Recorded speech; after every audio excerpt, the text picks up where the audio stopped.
Nessa noite, nós vamos começar um novo capítulo da confissão.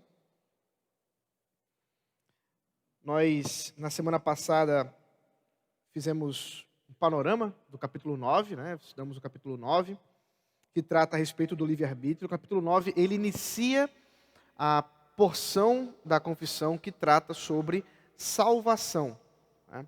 É talvez a porção maior de toda a confissão, é onde está o centro dos estudos, né, daquilo que se expressa na Confissão de Fé de Westminster. E agora nós vamos continuar esse assunto, tratando hoje da primeira sessão apenas do capítulo 10 da Confissão, que diz respeito, no capítulo todo, diz respeito a chamado eficaz ou a vocação eficaz. Esse assunto, ele faz parte, como eu disse no começo de hoje, né, da nossa programação, faz parte daquilo que é conhecido como os cinco pontos do calvinismo.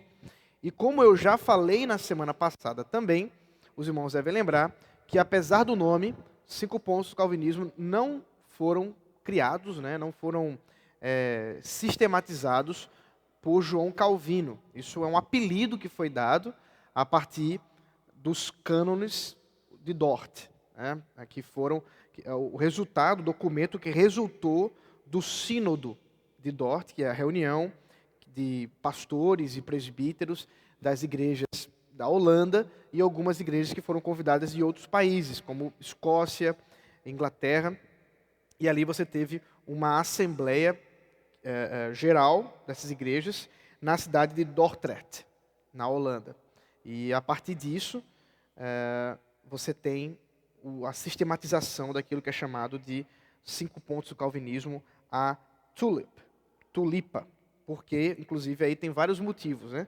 Tanto por causa do acróstico, como também por causa da flor que é muito comum na Holanda, uma flor que terminou representando aí o calvinismo. O pessoal brinca que enquanto a tulipa representa os calvinistas, a margarida representa os arminianos. Eu não sei se os irmãos sabem por que a margarida representa os arminianos, mas sabe quando você pega cada uma das pétalas e faz assim, bem me quer, mal me quer, bem me quer, mal me quer. Então, no caso dos arminianos tô salvo, não tô salvo, não tô.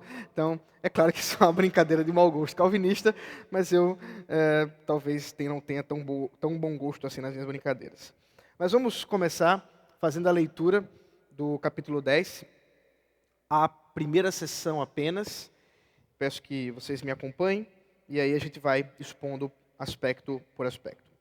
Todos aqueles que Deus predestinou para a vida, e só esses é ele servido, no tempo por ele determinado e aceito, chamar eficazmente pela sua palavra e pelo seu Espírito, tirando-os por Jesus Cristo daquele estado de pecado e morte em que estão por natureza, e transpondo-os, para a graça e salvação.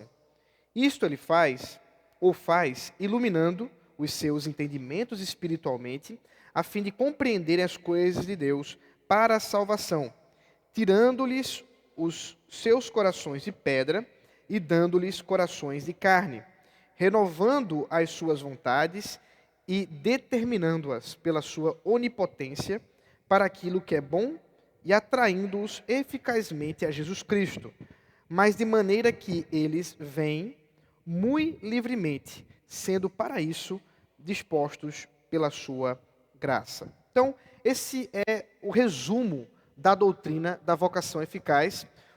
As próximas sessões, elas vão destrinchar certos aspectos, ou talvez até mesmo dúvidas, que poderiam surgir no meio de uma exposição. Mas, basicamente, a sessão de número 1, ela já nos apresenta esse grande panorama do que é a doutrina do chamado eficaz ou da vocação eficaz. A primeira coisa que a gente observa nessa sessão é aquilo que diz respeito à relação entre esse chamado e a doutrina da predestinação.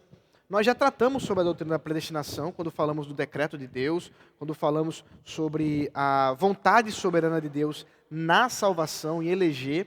E agora nós vamos ver que essa predestinação, esse trabalho que o próprio Deus faz, não é apenas de eleger, mas ele aplica essa eleição na história, na vida humana.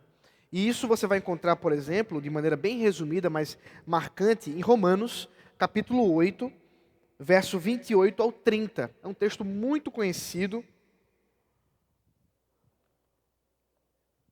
e que apresenta exatamente a obra da salvação conduzida por Deus. Nós vamos ver que Deus é o começo, o meio e o fim da salvação. Não só não existe salvação sem Cristo, sem Deus, mas todo o processo é guiado pelo próprio Deus. Então, Romanos 8, 28 diz assim: sabemos que todas as coisas cooperam para o bem daqueles que amam a Deus, daqueles que são chamados segundo o seu propósito. Pois aqueles que Deus de antemão conheceu, Ele também predestinou para serem conformes à imagem de seu Filho, a fim de que ele seja o primogênito entre muitos irmãos. E aos que predestinou, a esses também chamou. E aos que chamou, a esses também justificou. E aos que justificou, a esses também glorificou. Curiosamente, a confissão ela vai trabalhar nessa ordem que nós estamos vendo aqui. O próximo capítulo, após o capítulo que trata da vocação eficaz, do chamado eficaz, é o capítulo que fala da justificação. Então perceba que houve uma preocupação por parte dos teólogos de Westminster de conduzir a cronologia da salvação mediante a própria cronologia, né, o próprio parâmetro da própria Bíblia. E aqui é o caso. Você vê que tudo começa com Deus, por aqueles que Deus de antemão conheceu. Aqui a palavra conhecer, ela tem um aspecto não meramente de sapiência intelectual. O ponto não é que Deus sabe que a pessoa existe, mas esse conhecimento que Deus tem é um conhecimento íntimo. Quando a Escritura fala de conhecimento em geral, especialmente o conhecimento de Deus para com os seus filhos, é Deus dando-se a conhecer e conhecendo-os em intimidade. Então, o que o texto está nos dizendo é que o próprio Deus, conhecendo aqueles que Ele ama, os escolheu, os predestinou. E aqueles que Ele, uma vez predestinou, Ele não só fez isso, mas Ele também os chamou. E é sobre isso que vamos falar. Como foi que Deus fez esse chamado? Então, observe aí na confissão, se puder deixar, Letícia, para o pessoal ir acompanhando os pontos, porque é tudo conectado. Então, veja. Então, Ele predestinou, mas no tempo, veja a palavra no tempo. Essa palavra no tempo é muito importante. Porque quando foi que Deus predestinou os homens? Que horas? Vocês lembram da data que isso aconteceu? Não, porque não tem data. Foi antes da fundação do mundo. Antes que houvesse tempo. Mas esse aspecto da salvação, quer dizer, o chamado eficaz, ele é no tempo. Aí está já a diferença entre a predestinação, a eleição e o chamado. O chamado é uma aplicação do plano maravilhoso de Deus, dos decretos de Deus, a respeito da salvação do homem no tempo e no espaço. É o encontro que Deus faz naquele dia marcado, naquele dia e hora, em que Ele vai encontrar o pecador. Deus vai encontrar o pecador. Talvez uma das ilustrações melhores bíblicas em termos de história é a história de Paulo, onde ele está indo para perseguir os cristãos na cidade de Damasco, e Deus se encontra com Paulo. E Paulo nem esperava por isso. Inclusive, Paulo fica muito confuso. E, inclusive, outro aspecto que nós vamos ver do chamado também está aí representado, que é a cegueira de Paulo. Né? Paulo vai ficar cego e depois seus olhos serão abertos. Isso tem tudo a ver também com o chamado eficaz. Então, o chamado eficaz é o tempo. Essa aplicação da salvação no tempo que Deus determinou, e isso se dá de maneira, como diz a confissão, esse chamado ele é eficaz. Né? Na expressão dos 5 pontos do calvinismo mais comum, se fala da graça irresistível. Por que usar essa expressão? Chamada eficaz, graça irresistível. O que está envolvendo aí esses dois aspectos? O que está sendo colocado no princípio dessa ideia, desse chamado? É aquilo que a Bíblia coloca entre a união da palavra e do Espírito. Veja o que a confissão está dizendo aí, olha. Ele chamar eficazmente pela sua palavra e pelo seu Espírito. Aí está uma doutrina reformada muito importante e que muitas vezes ela é esquecida ou negligenciada, que é a relação íntima entre a palavra e o Espírito. Dentro da doutrina calvinista, e Calvino foi conhecido, dentre um dos nomes que foi dado a ele, como por exemplo o sistematizador da reforma, vários nomes foram atribuídos pela sua capacidade, né, de concatenar as ideias, diferente de Lutero. Não sei quantos já tiveram a oportunidade de ler um escrito de Lutero, e você depois vai ler um escrito de Calvino. Você percebe que os dois são eruditos, os dois tinham muito conhecimento, mas com certeza entender Calvino é mais fácil do que entender Lutero. É bem mais fácil, porque Calvino tinha uma mente mais sistemática, talvez por causa dos estudos de direito que ele tenha feito, não dá para saber, mas enfim, o ponto é que Calvino era mais sistemático do que Lutero. E um outro nome que foi dado a ele é que ele era um teólogo do Espírito Santo. Porque dentre as pessoas da Trindade, aquela que ele mais enfatizou nas suas obras foi a pessoa do Espírito Santo. Apesar de nós termos a ênfase dele na questão da cristocentricidade, né, toda a salvação por meio de Cristo, mas ele enfatizou muito o trabalho do Espírito Santo. Era um teólogo muito preocupado em falar do Espírito Santo, o que é muito curioso, porque uma das acusações falsas que são levantadas contra os calvinistas hoje, especialmente por parte dos grupos pentecostais, é que nós não enfatizamos o Espírito Santo. Aí você vai ler as obras dos calvinistas e só fala disso. O problema é que nós não estamos falando o mesmo que eles dizem. Nós temos um aspecto, obviamente, bíblico, diferente. E dentre esses aspectos está a obra do Espírito Santo na salvação, juntamente com a palavra. Como eu estava dizendo, a ênfase entre a união da palavra e do Espírito, ela foi muito importante na Reforma Protestante, porque existiam dois grupos que os reformadores lutaram muito. O primeiro grupo, e o maior de todos, vocês obviamente já pressupõem que foi o catolicismo romano. E o que o catolicismo romano prega a respeito da palavra e do Espírito? Eles pregam que há uma separação entre as coisas. Eu não sei quantos já vieram de contextos do catolicismo romano, mas existe uma tríade no catolicismo romano em termos da obra do Espírito Santo. Eles falam que existe a palavra, vamos dizer assim, a Escritura, a Bíblia. Existe a tradição, que seria a palavra de Deus não escrita, que eles defendem a ideia da tradição oral, e o magistério, que é aquele que interpreta essa tradição e essa palavra. Por que isso é muito importante? Porque dentro da tradição católica, você vai ter teólogos que vão dizer uma coisa e que outros que vão dizer exatamente o contrário. E quem é que vai decidir quem está certo? Eles vão dizer o magistério. O Papa, né, os cardeais, através dos cânones, né, dos seus catecismos, que vão decidir quem é que está certo nessa tradição. Por quê? Porque o Espírito Santo fala além da palavra. Isso é uma coisa muito interessante, uma coisa que une pentecostais e o catolicismo romano. Eu não sei se vocês sabiam disso, mas assim como os pentecostais dizem que Deus fala hoje profeticamente, né, existem novas revelações, o catolicismo romano defende a mesma coisa. Deus continua a se revelar, só que ele se revela como? Pela tradição, pelo Papa.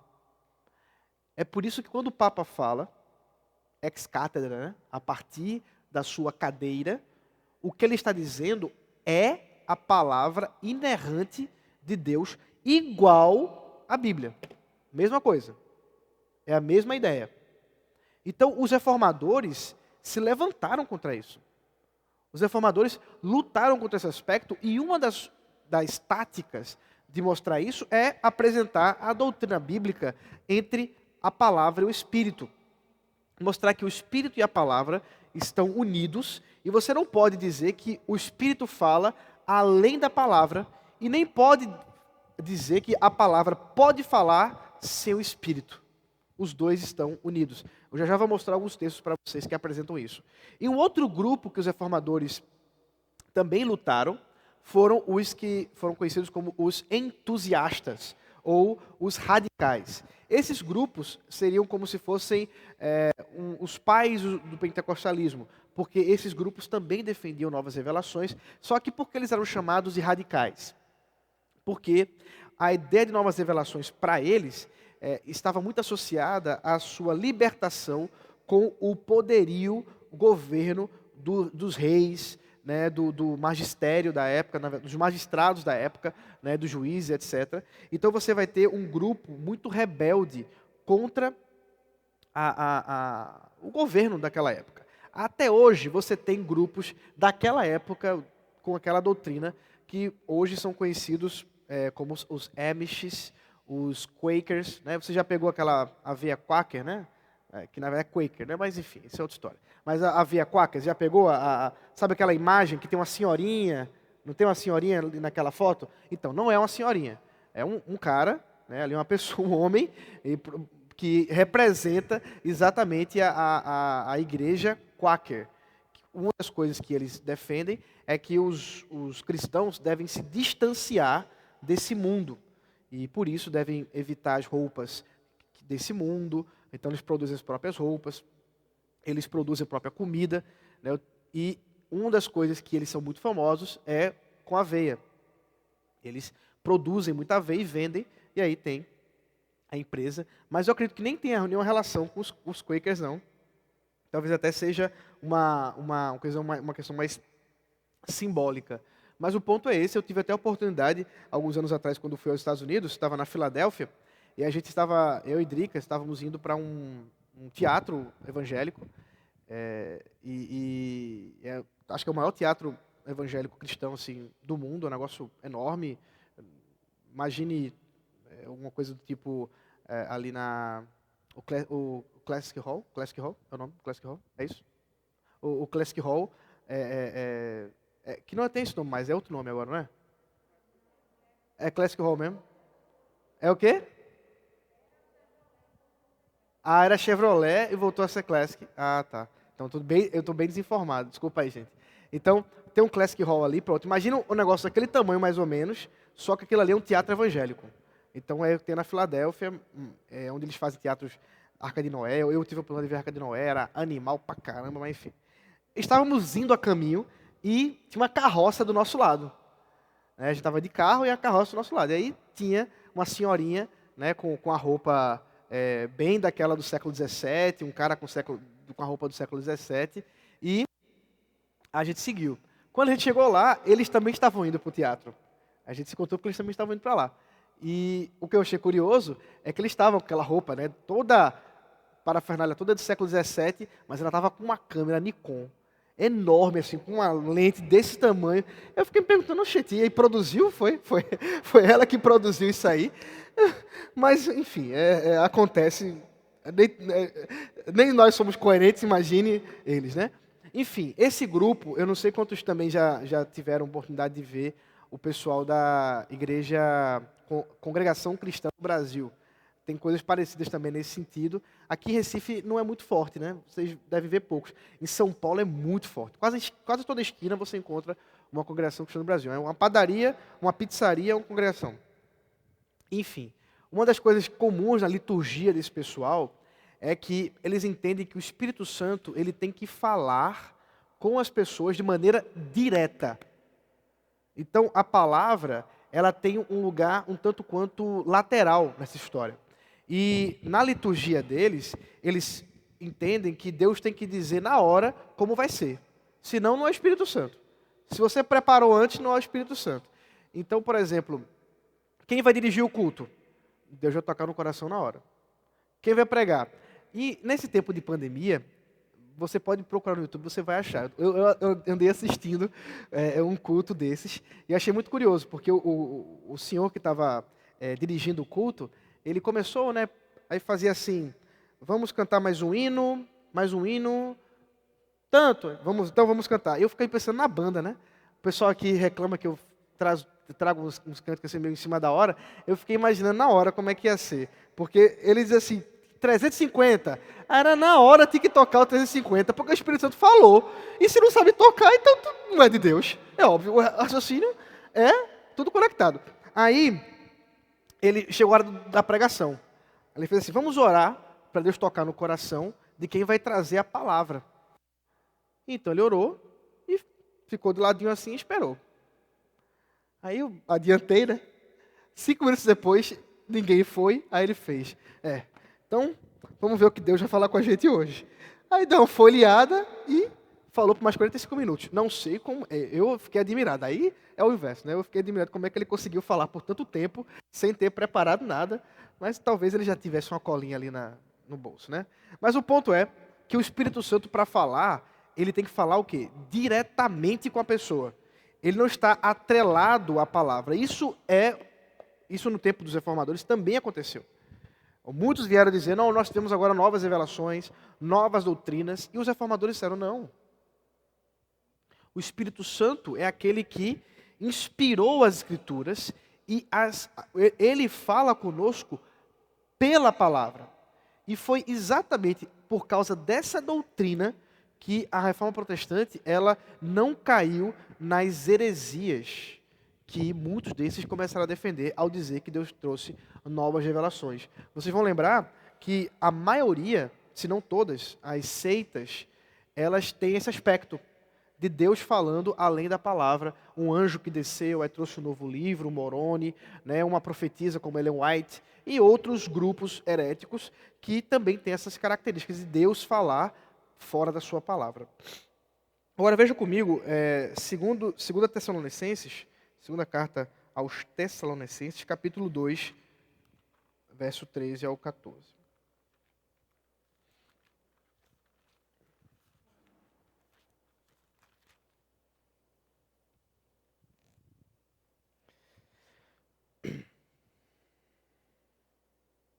Mas devemos sempre dar graças a Deus por vocês, irmãos amados pelo Senhor, porque Deus os escolheu desde o princípio para a salvação, pela santificação do Espírito e fé na verdade. Vamos parar aqui. Daqui a pouco eu leio o resto. Veja a relação aqui. Deus escolheu desde o princípio para a salvação. Então aqui é a doutrina da predestinação. A doutrina da eleição, que nós já conversamos. Mas como foi que ele fez isso? Aí ele diz, pela santificação do Espírito e fé na verdade. Observe aqui a conexão entre a operação do Espírito Santo e a fé na palavra, na verdade. A relação entre o Espírito e a palavra. Veja o versículo 14. Foi para isso que também Deus os chamou. Como ele os chamou? Mediante o nosso Evangelho, para que vocês alcancem a glória de nosso Senhor Jesus Cristo. Então veja, o que nós estamos observando aqui é uma...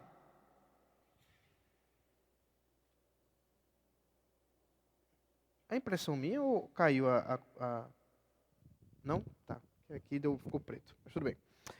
O que a gente observa aqui é que o Evangelho, a pregação do Evangelho, quer dizer, a palavra, foi o meio pelo qual Deus, o Espírito Santo, trouxe ou chamou aqueles que são dele. Então observe que há sim uma relação entre a palavra e o Espírito. entre aquilo que a palavra diz e que o Espírito confirma em nossos corações. Isso é muito importante. Porque, veja, queridos, esse livro, ou esses livros aqui, se não houver o Espírito Santo para nos iluminar, para nos fazer compreender, ele não vale de nada. É simplesmente um livro. Agora, quando o Espírito Santo fala ao nosso coração, o mesmo Espírito que inspirou essas sagradas letras, então nós podemos entender ou compreender aquilo que está sendo dito aqui. Talvez uma ilustração que possa nos lembrar, nos ajudar aqui, é o caso das parábolas, quando Jesus falava, ensinava em parábolas. E vocês lembram que os discípulos foram perguntar para Jesus: Senhor, por que você está falando com a gente em parábolas? E Jesus explicou, para que aqueles que não são chamados, ouvindo, não ouçam, vendo, não vejam. Mas para vocês é revelado o reino de Deus. Qual era a diferença entre os discípulos e aqueles que estavam ouvindo e não estavam entendendo nada? O Espírito Santo. Era o Espírito Santo. Veja comigo, 2 aos Coríntios, capítulo 3. Segunda carta aos Coríntios, capítulo 3.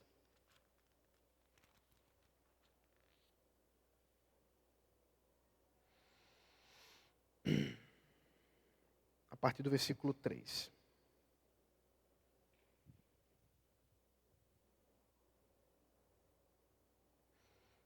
Vocês manifestam que são carta de Cristo, produzida pelo nosso ministério, escrita não com tinta, mas com o Espírito do Deus vivo, não em tábuas de pedra, mas em tábuas de carne, isto é, nos corações. Então vamos dar uma parada aqui e eu continuo a leitura.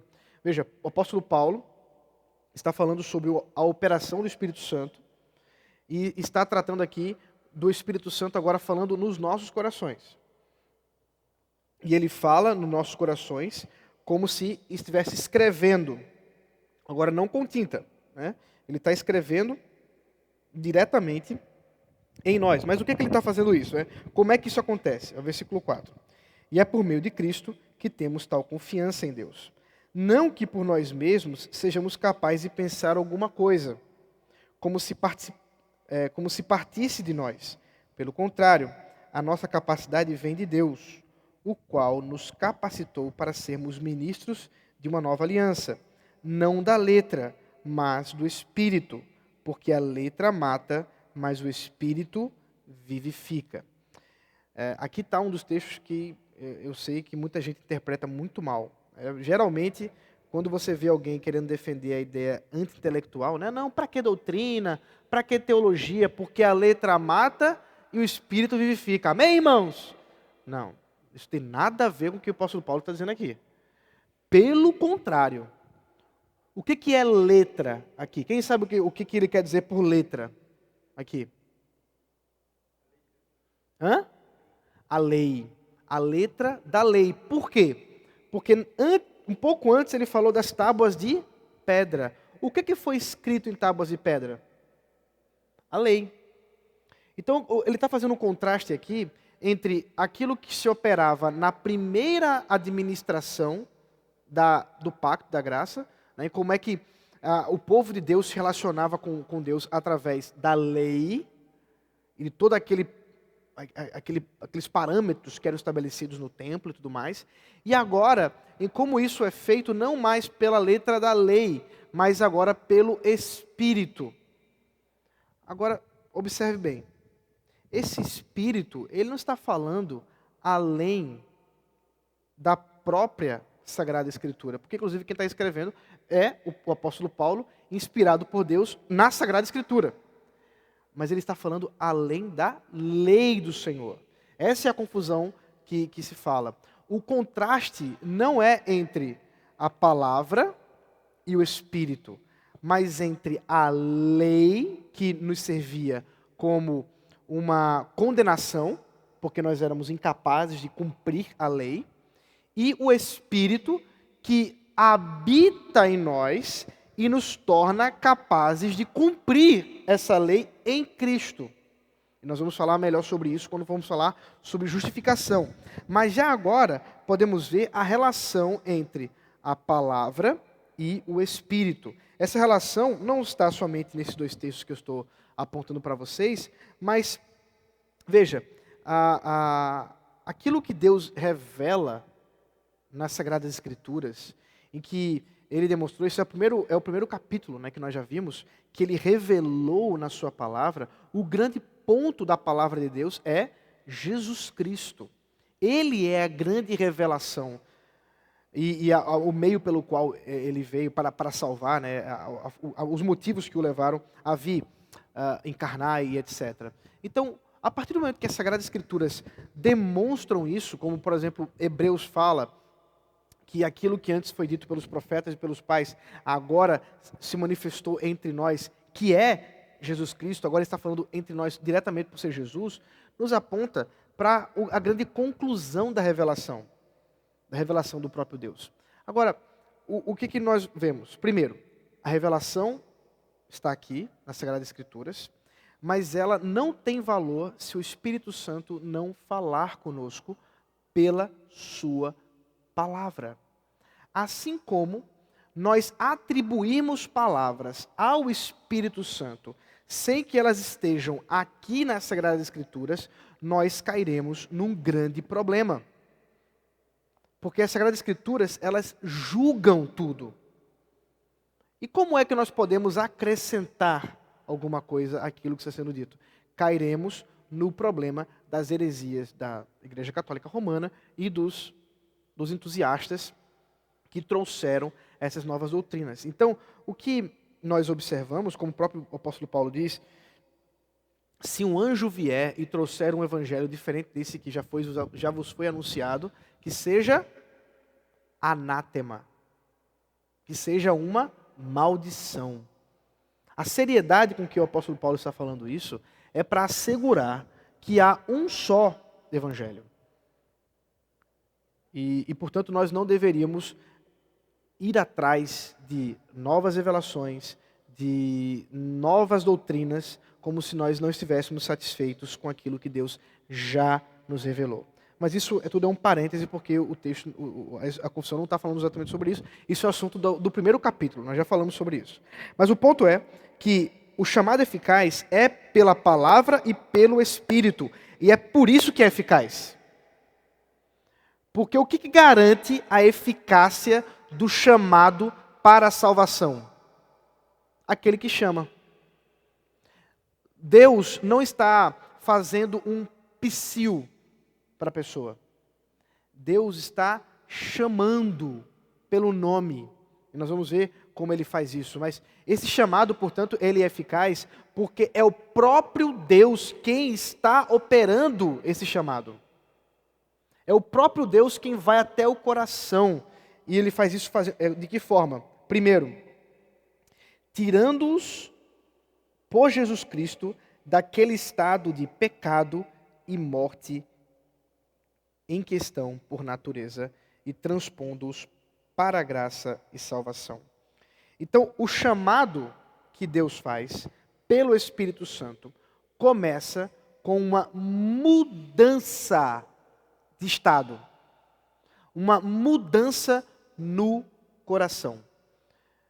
Então, isso é bem importante, porque aqui está a diferença entre a doutrina arminiana e a doutrina calvinista nesse aspecto do chamado eficaz.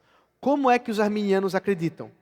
Eles acreditam que, como eu já disse na semana passada, que o Espírito Santo ele é como se trouxesse uma certa capacidade temporária para que a pessoa possa aceitar, crer. E a partir do momento que ela creu na palavra, ela então o Espírito Santo entra e muda o seu coração. Então, qual é o processo? É o que eles chamam de graça preveniente. Então, primeiro vem a graça preveniente, que habilita o ímpio, o incrédulo, a entender alguma coisa da palavra. Ele, habilitado por isso, ele decide se quer ou não. Ele decidiu, o Espírito Santo então entra no seu coração. Na doutrina calvinista, nós cremos que o homem ele é incapaz de crer, porque ele está afundado no pecado. Nesse sentido, os arminianos também creem. Só que a diferença é que nós não cremos que o chamado eficaz, ele simplesmente ilumina para a pessoa escolher. Mas ele abre os olhos e transforma a pessoa. E uma vez que ela é transformada para crer, ela não faz outra coisa senão crer. Esse é o ponto. Vamos ver alguns textos bíblicos que nos ajudam a entender isso. 1 Timóteo, capítulo 8, verso 10.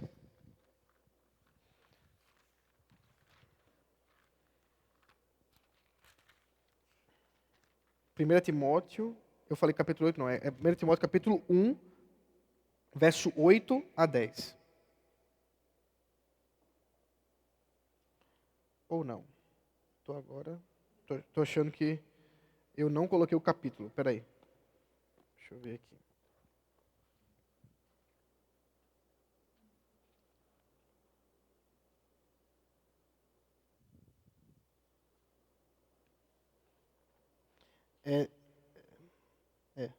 Está tudo errado. É 2 Timóteo, capítulo 1, verso 8 a 10. Não é a primeira, não é a segunda.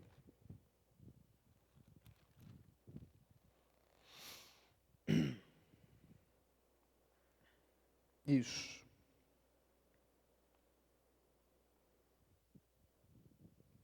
Vamos lá. Portanto, não se envergonhem.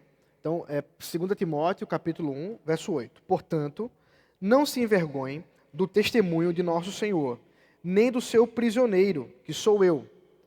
Pelo contrário, participe comigo dos sofrimentos a favor do Evangelho, segundo o poder de Deus, que nos salvou e nos chamou com santa vocação, não segundo as nossas obras, mas conforme a sua própria determinação e graça que nos foi dada em Cristo Jesus antes dos tempos eternos e manifestada agora pelo aparecimento de nosso Salvador Jesus Cristo. Ele não só destruiu a morte, como trouxe à luz a vida e a imortalidade mediante o Evangelho. Veja a declaração que Paulo está fazendo a respeito da salvação. Percebe que não é simplesmente uma questão de aceitar ou não? Percebe que ele está falando que o Evangelho, que é o poder de Deus, expressão que ele usou para os romanos, lembram? Ele fala que essa boa notícia, essa informação a respeito da obra de Cristo, deixa eu só ter certeza que vocês estão me entendendo quando a gente fala de Evangelho, tá? Eu sei que, eu já devo ter dito isso algumas vezes, mas eu sei que isso é muito importante. Alguns anos atrás, foi feita uma pesquisa, foi feita nos Estados Unidos, com igrejas evangélicas. E a pessoa, eu acho que saía assim da igreja, e o pessoal ia lá e entrevistava, ou fazia um questionário que fosse, e eles tinham que dizer basicamente assim, o que é o Evangelho para você? O que significa o Evangelho? E a grande maioria das respostas era mais ou menos o seguinte: o Evangelho é obedecer os 10 mandamentos. O Evangelho é ser bom. O Evangelho é fazer coisas boas. Mas qual o problema com isso?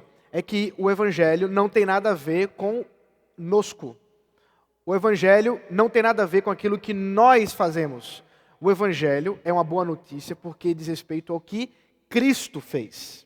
A palavra Evangelho é a junção de duas palavras gregas, Evangelion, uma boa notícia, e era usada num contexto neotestamentário, quando em guerra, duas nações ou mais estavam em batalha, e os povos que estavam aguardando, aqueles que não poderiam estar na luta, geralmente idosos, crianças e mulheres, que estavam aguardando a notícia, esperavam até que viesse um arauto, um mensageiro, que adentrasse nas portas daquela cidade e gritassem: Evangelho, Evangelho, Evangelho. E todo o povo já sabia o que aconteceu. Eles venceram a guerra. Agora, a pergunta é, aqueles que ouviram a mensagem do Evangelho, o que fizeram para vencer a guerra? Nada. Esse é o ponto. Quando Jesus traz essa ideia, e o apóstolo Paulo vai desenvolvê-la, falando que o evangelho da palavra de Deus, o evangelho da salvação, o evangelho como o poder de Deus, é para nos falar dessa obra de Cristo que ele fez na cruz, que não tem nada a ver com o que nós podemos fazer, mas simplesmente com o que ele fez por nós e que nos era impossível fazer. Por isso não há mérito. E aí que está o ponto dele dizer que essa santa vocação não foi feita por nossas obras, mas ela antes foi determinada pela graça de Cristo. Então, essa vocação, essa salvação, se dá pela obra do Espírito Santo em derramar, né, aplicar o Evangelho em nós, o poder de Deus em nós, e nos fazer, que é o final que ele diz aqui, destruir em nós a morte e trazendo vida ao nosso respeito. Ele vai falar a mesma coisa em Efésios, capítulo 2. É o texto que eu acredito que eu li na semana passada, mas a gente volta a ler ele aqui. Efésios, capítulo 2, verso de 1 a 5. Ele lhes deu vida quando vocês estavam mortos em suas transgressões e pecados, nos quais vocês andaram noutro tempo, segundo o curso desse mundo, segundo o príncipe da potestade do ar, do espírito que agora atua nos filhos da desobediência. Entre eles também nós todos andamos no passado, segundo as inclinações da nossa carne, segundo a vontade da carne e dos pensamentos, e éramos por natureza filhos da ira, como também os demais. Mas Deus, sendo rico em misericórdia, por causa do grande amor com que nos amou, e estando nós mortos em nossas transgressões, nos deu vida juntamente com Cristo, pela graça vocês são salvos. Então observe que quando nós falamos de uma mudança de estado, de morte para a vida, que é a operação do chamado eficaz, nós estamos falando não apenas de uma mera abertura de olhos, nós estamos falando de gente morta que agora vive. Em termos de ilustração bíblica, talvez a melhor que há é Ezequiel 37. Vocês lembram de Ezequiel 37? O profeta foi chamado para profetizar a ossos secos. Mas eles não estavam apenas secos, eles estavam sequíssimos. Essa é a melhor ilustração para aqueles que estão diante de Deus em seus pecados, em seu estado de pecado. Eles são como, não apenas mortos, como diz o apóstolo Paulo, mas eles são como mortos que já foram, inclusive, comidos pela terra, e agora só resta o quê? Ossos. Ossos secos. Ossos secos não fazem escolha. Ossos secos ou retornam à vida, ou continuarão mortos. E o ponto é que, uma vez que eles voltam, ou que eles trazem, são recebidos por vida, eles não têm outro jeito senão viver. Porque agora eles têm vida. E a ideia de ter vida é estar em Cristo. Então observe que o chamado eficaz é exatamente essa operação irresistível e eficaz do Espírito Santo de Deus, abrindo os corações, trazendo vida a quem estava morto, e agora que eles têm vida, eles podem compreender. É isso que continua a confissão, veja aí. E isto ele o faz, iluminando os seus entendimentos espiritualmente, a fim de compreender as coisas de Deus para a salvação. Agora que eles têm vida, ele faz agora isso, trazendo também iluminação aos seus corações. Agora eles podem compreender a palavra de Deus. Agora eles conseguem dizer sim. Agora, como é que eles vão dizer sim? Porque o Espírito Santo já habita no coração deles. Veja comigo 1 Coríntios, capítulo 2, verso 10 ao 12.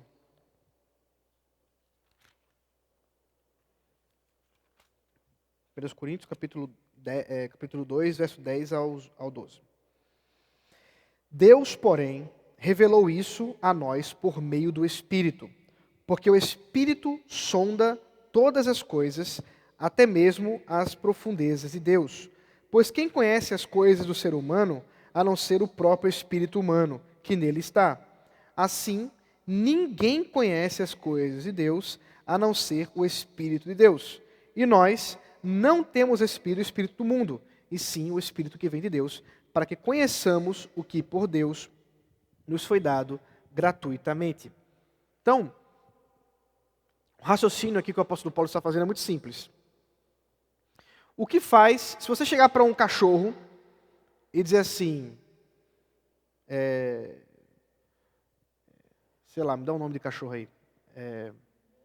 Bob. Bob é bom. Bob, eu estou muito triste hoje. Estou com saudade da minha mãe.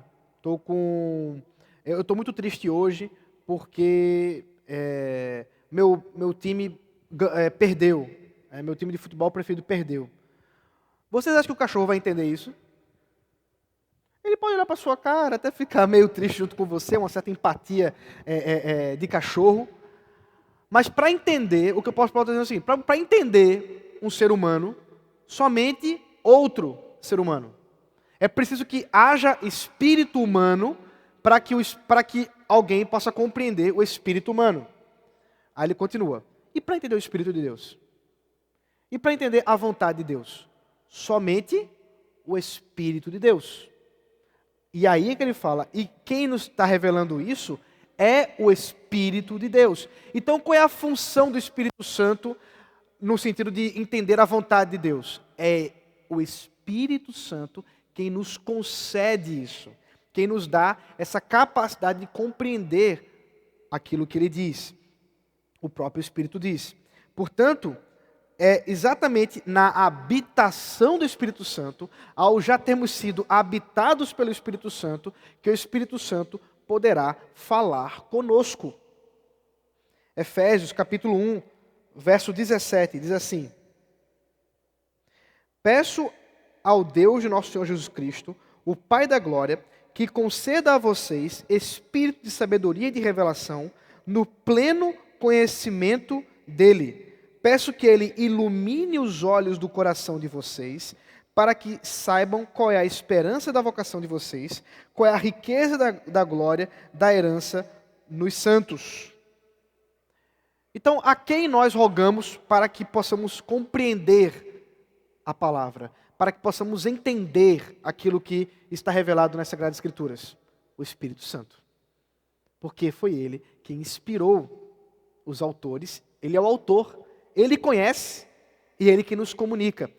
Lembra que a gente já conversou sobre a questão da Trindade e que a Trindade Santa, ela decidiu, por ela mesma, ter papéis na salvação. Enquanto que o Pai concedeu para que fizesse o plano desde a eternidade, e Jesus Cristo executasse esse plano em seu próprio corpo, uma vez que ele encarnou, o Espírito Santo age de que forma? Em nós. É o Espírito Santo que habita em nós. É o Espírito Santo que ilumina nosso conhecimento. É o Espírito Santo que nos dá vida, antes de tudo isso, que nos dá vida. É o Espírito Santo que converte nossos corações. O próprio Senhor Jesus falou isso para Nicodemos, no capítulo 3, lá do Evangelho de João. Nicodemos ali sem entender nada a respeito daquilo que vai nascer de novo. E o que isso é nascer de novo? Ele fala, tem que nascer da água e do Espírito. E ele vai continuar e vai dizer, porque o Espírito ninguém sabe para onde vai, é o Espírito que decide o que acontece. Ele está falando inclusive da vontade do Espírito Santo, que ninguém pode determinar o Espírito Santo para dizer, não, você tem que fazer isso. Ninguém pode marcar a hora. Hoje vai ser noite de muita conversão. Quem disse para você isso? Quem diz isso é o Espírito Santo. Quem decide isso é o Espírito Santo. É por isso que geralmente, não há nenhum impedimento não, mas é por isso que geralmente os reformados não são muito afeitos ao famoso apelo. Isso aqui tem tudo a ver com a nossa doutrina. Quando o apelo foi criado nos Estados Unidos, no século XIX, ele foi especialmente desenvolvido por um teólogo e pastor presbiteriano que saiu da igreja presbiteriana porque não concordava com a Confissão de Fé de Westminster, chamado Charles Finney. Charles Finney, ele especialmente é culpado pelo que se chama do terceiro grande avivamento dos Estados Unidos. O primeiro foi com Jonathan Edwards, foi com os grandes teólogos que vieram, inclusive os irmãos Wesley, que vieram para os Estados Unidos, o George Whitefield, grandes pregadores. Inclusive, os irmãos Wesley eram arminianos, mas fizeram parte também desse avivamento. Depois você tem o segundo avivamento, que também é dentro da teologia reformada, com alguns acampamentos presbiterianos, tem uns acampamentos que aconteciam, houve grande conversão. Mas o terceiro avivamento é o avivamento que é do Charles Finney.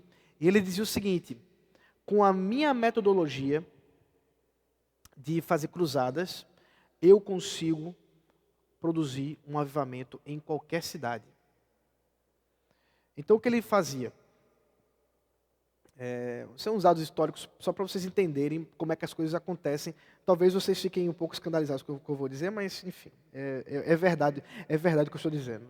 Não me importo tanto com... Se é verdade, eu não me importo tanto. Então, qual era a metodologia dele? Ele convidava igrejas e tudo mais para certas cidades, fazia geralmente isso em praça pública, colocava os bancos e etc. E pedia para algumas pessoas que já conheciam pessoas da cidade para ficarem atentas a certos grupos, especialmente pessoas que ele entendia que eram pessoas mais sensíveis. Então ele detectava pessoas que talvez chorassem com maior facilidade e colocava essas pessoas, como eram dias, então acho que ele ia mudando, fazendo a dança das cadeiras, então ele colocava os bancos na frente e acho que ele chamava isso de os bancos dos aflitos. E qual é a estratégia dele? Quando as pessoas vissem, vocês sabem, tem gente que tem uma sensibilidade maior, a gente tem que chora até derretendo manteiga na panela. Então, fica muito emocionado, mas essa manteiguinha estava tão bem, né? Mas agora... Então tem gente que tem uma facilidade para chorar. Pronto, ele colocava essas pessoas aonde? Na frente. Por quê? Porque elas sensibilizariam os outros. Outra técnica que ele usava, a música. Então é ele quem introduziu, se segura aí, é ele quem introduziu a ideia de momento de música num culto.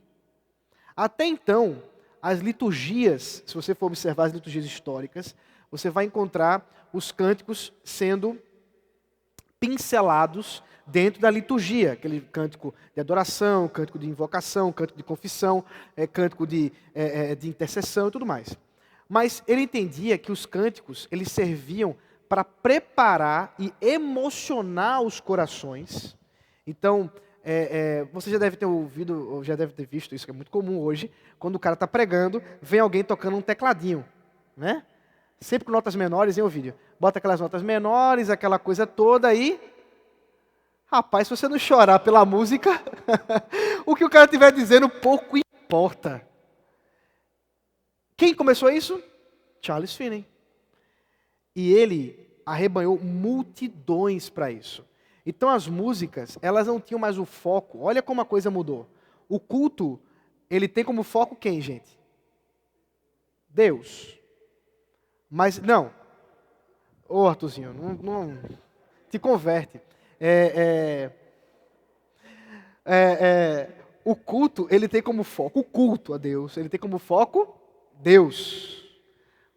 Porém, o que ele estava dizendo, o culto agora tinha como foco quem? As pessoas. Tocar nas pessoas, emocionar as pessoas. Por quê? Porque a doutrina dele não era essa doutrina. Ele entendia que a questão do chamado eficaz era uma questão humana, em capacidade retórica, em capacidade de música. Então ele tinha músicos profissionais que ele contratava em cada lugar, não sei se acompanhava ele na viagem ou se ele contratava pessoas da cidade, para tocar, tem que ser bom músico, e tinha músicas específicas para isso, que iriam tocar os corações das pessoas e a partir do momento que tivesse tudo preparado, ele só vinha com uma mensagem de apelação e ele trazia as pessoas à frente, emocionava aquelas que já estavam ali, já tinha gente na frente, né? Então emocionava as que não vinham, e aí de repente você tinha uma multidão de pessoas chorando e convertidas. Obviamente, esse avivamento é conhecido como avivamento, entre aspas, óbvio, que menos durou. Porque o que acontecia? Aquelas cidades onde ele produzia esse avivamento, em pouquíssimo tempo, retomavam as suas vidas ímpias, como se não tivesse acontecido absolutamente nada. É por isso que o Paul Washer, famoso pregador batista, né, dos nossos tempos, diz que talvez um dos maiores problemas do evangelicalismo brasileiro não, mundial hoje é a doutrina de que se você levantar a mão e fizer uma oração, o Espírito Santo vai entrar no seu coração. Você já deve ter ouvido ele falar sobre isso. Se você já viu alguma coisa dele. Ele diz assim, a ideia de que se você levantar a mão, fizer uma oração, o Espírito Santo vai habitar no seu coração, é a doutrina, ele fala, a maior heresia dos nossos tempos. Vocês entendem por quê? Porque o que faz o nosso coração ser habitado pelo Espírito Santo não é levantar a mão e não é uma oração. Porque ímpios podem orar e podem levantar as mãos e fingir tudo isso. Agora, aqueles que foram habitados pelo Espírito Santo verdadeiramente passam a crer e dar frutos. Nós vamos falar sobre isso, se eu não me engano, é o capítulo 16 da Confissão, que fala das boas obras.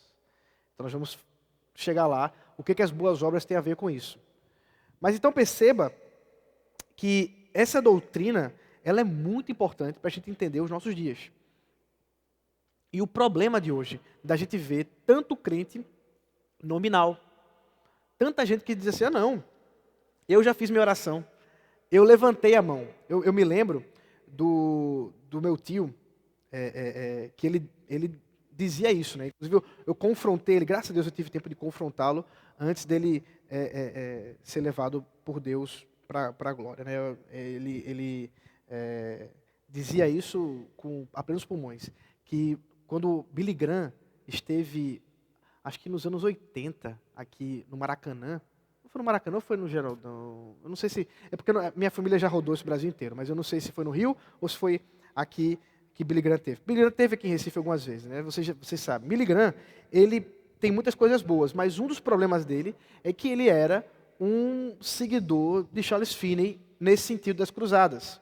E meu tio dizia assim, não, eu lembro do dia que eu fui lá, eu levantei a mão e eu fiz a minha oração. Mas ele vivia de forma ímpia, do jeito que ele queria, não tinha nada a ver, não ia para a igreja, nada mudou na vida dele. Ele só fez uma oração e levantou a mão naquele dia lá com Billy Graham. Isso muda alguma coisa? Não. Isso não é conversão. E esse, sem dúvida, é um dos maiores problemas da igreja. As falsas conversões. As falsas conversões. E talvez um grande número de ímpios no rol de membros das igrejas. Porque são pessoas que dizem crer, talvez confiadas nessa oraçãozinha com a mão levantada, mas que não dão fruto. As suas obras são obras de ímpios. E isso, sem dúvida, é um grande problema, porque o chamado eficaz não é assim. O Espírito Santo, quando habita em nós, ele nos faz compreender a palavra e, consequentemente, viver a palavra. Ele não é incoerente. Ele não só faz você entender intelectualmente o texto bíblico, mas ele faz você querer andar segundo a palavra de Deus. É por isso que a falsa acusação que se faz contra os calvinistas, de dizer que a doutrina calvinista, por causa da eleição, ela leva as pessoas a más obras, quer dizer, não, essa doutrina aí de uma vez salvo para sempre é muito boa, porque a pessoa está salva e aí pode fazer o que quiser, não é isso? Não, Claro que não. É exatamente o contrário. É que aqueles que foram redimidos e chamados pelo Senhor Jesus Cristo, eles vivem em nova vida. Eles não podem viver segundo seus próprios raciocínios, segundo seu próprio caminho. E é por isso que a confissão vai dizer, né, que essa operação do Espírito Santo é também uma operação cardíaca, porque vai tirar o coração de pedra e vai colocar o coração de carne. Essa cirurgia cardíaca, esse transplante cardíaco de um coração que era mau, um coração de pedra duro, agora é um coração de carne, você vai encontrar em Ezequiel, capítulo 11, verso 19, que é a promessa que Deus dá a Ezequiel, que se cumpre exatamente em Cristo. Eu nem vou ler o texto, porque a gente já está aqui com bastante tempo já, eu quero abrir para perguntas ainda para vocês. E ele continua dizendo, olha, ele também vai renovar suas vontades e determinar essas vontades pela onipotência para aquilo que é bom. A gente já viu isso no capítulo do livre-arbítrio, que os homens eles estão livres, né, e eles agora, por causa do pecado, o desejo deles é um desejo do pecado. O impulso natural do seu coração é o pecado. Mas agora, com o chamado eficaz, Deus muda o coração e vai mudar também o quê? O impulso do coração humano. Por isso que termina nos falando que, atraídos por Cristo, eles agora não fazem nada disso forçados, mas antes eles fazem livremente pela disposição da graça. Esse detalhe de fazê-los livremente é mostrar que ninguém é salvo por obrigação. Deus não pega ninguém pelo colarinho, né? Pelo pescoço, assim, agora você vai ser salvo. Não. Essa operação do Espírito Santo, o Espírito Santo é de forma tão maravilhosa e tão grandiosa, que o nosso coração, quando ele está disposto para Deus, nós o desejamos como nada mais poderíamos desejar. É por isso que é tão maravilhoso quando a gente vê alguém que realmente foi transformado pelo Evangelho. Quando a pessoa diz assim, olha, pastor, eu tinha desejos pecaminosos, eu tinha uma vida terrível, mas quando Jesus entrou na minha vida, quando o Espírito Santo entrou na minha vida, uma coisa mudou lá dentro. Eu não sei explicar, e que bom que não sabe, porque quem é que sabe explicar isso? Alguma coisa mudou lá dentro. E agora eu odeio o que eu fazia antes e amava.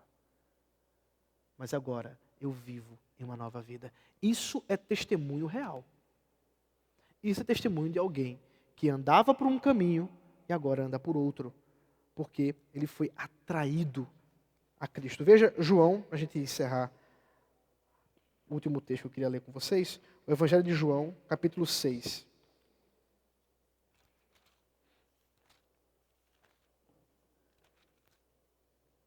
Verso 44 ao 45. Ninguém pode vir a mim se o Pai que me enviou não o trouxer.